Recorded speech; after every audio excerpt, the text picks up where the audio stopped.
Tonight, for the first time, President Obama's aunt, who for years lived in this country illegally, is telling her story. I'm Lisa Hughes. And I'm Jack Williams. Zeituni Onyango lives in South Boston in public housing. She's unemployed.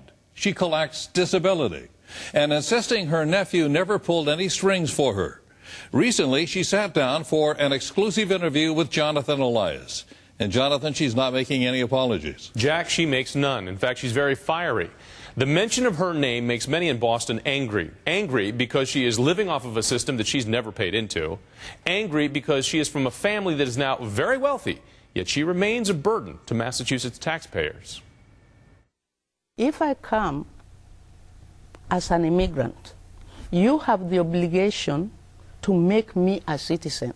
This is President Obama's aunt, a woman many say is the poster child of our broken immigration system. We only found out about her back in 2008. It was the weekend before the November election. Democratic presidential nominee, Senator Barack Obama, started getting questions about his aunt. Zeituni Onyango of Kenya, an illegal immigrant living in public housing in Boston. You're here illegally. And he's running for the President of the United States. That's what I'm saying is. Listen, Obama did not know my whereabouts. For the first time, Zeituni is setting the record straight, sitting down with me for this interview.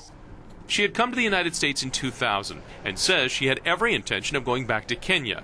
But she says she got sick and spent time in a hospital and nearly died.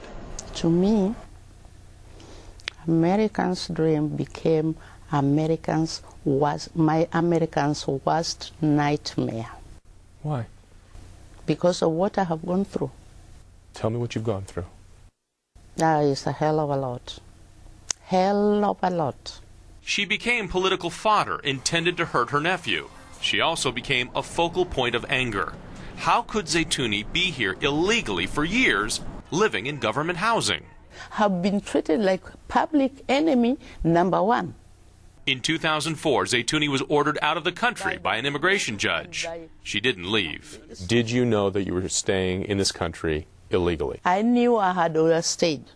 She says once she got out of the hospital, she lived in a homeless shelter for nearly 2 years, and then was assigned public housing despite thousands of legal residents also waiting for that kind of assistance. How do you respond to those families that would say, why is she getting anything? Listen, let me tell you. I don't mind. You can take that house. I can even be on the streets with homeless people. I didn't ask for it. They gave it to me. And you better just ask the system. Ask your system. I didn't create the system. And she's right, but not apologetic. When news of Zeituni broke, it was of national interest. How could she be living here so long illegally? There are people that need assistance who have been paying into the system, and they've waited in line, and they've waited their turn, and then somebody like you, they say, comes along, and you never waited in line, and you never paid into the system, and yet you took advantage of the system. I did not take any advantage of the system. The system took advantage on me. When I asked her how she sees it that way, all she would say is, I don't want to go into details. It's not going to help me. It's not going to help you. She says she was diagnosed disabled by a doctor back in 2004. So in addition to public housing, she tells me she's been receiving and living off disability checks of nearly $700 a month. But how has she been able to stay? I, Barack Hussein Obama. In 2009, Obama was sworn in. Zeituni was invited and attended the inauguration. The question is, did her nephew influence an immigration judge to change his mind? Because in 2004, that judge ordered her out.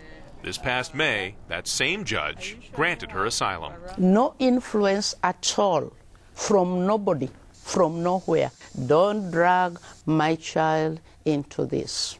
If not influence, then how about money? She says she's broke, yet hired a prominent immigration attorney in Cleveland. How can you afford a lawyer when you say you have nothing? When you believe in Jesus Christ and you start Almighty God, my help comes from heaven. I think a lot of people would like that same source to pay their bills as well. Yeah, you better believe. And that's who's been paying your legal bill. Yep, even my food. Heaven. Yeah. You heard her refer to President Obama as her child. She does that a number of times. It is worth noting that she has not been sitting around for all these years. She does tell me that she has been active volunteering with a number of organizations, including the Boys and Girls Club and even the Boston Public Housing. Now, tomorrow night, part 2 of my exclusive interview, we're going to take a closer look at her relationship right now with her nephew, President Obama, and I ask her why he hasn't helped her get off public assistance, and also why the judge changed his mind and allowed her to stay in the United States after he already once said she had to go. Jack?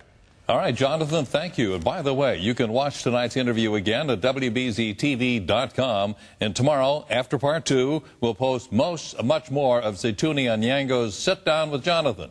You can search Obama's Aunt from the homepage.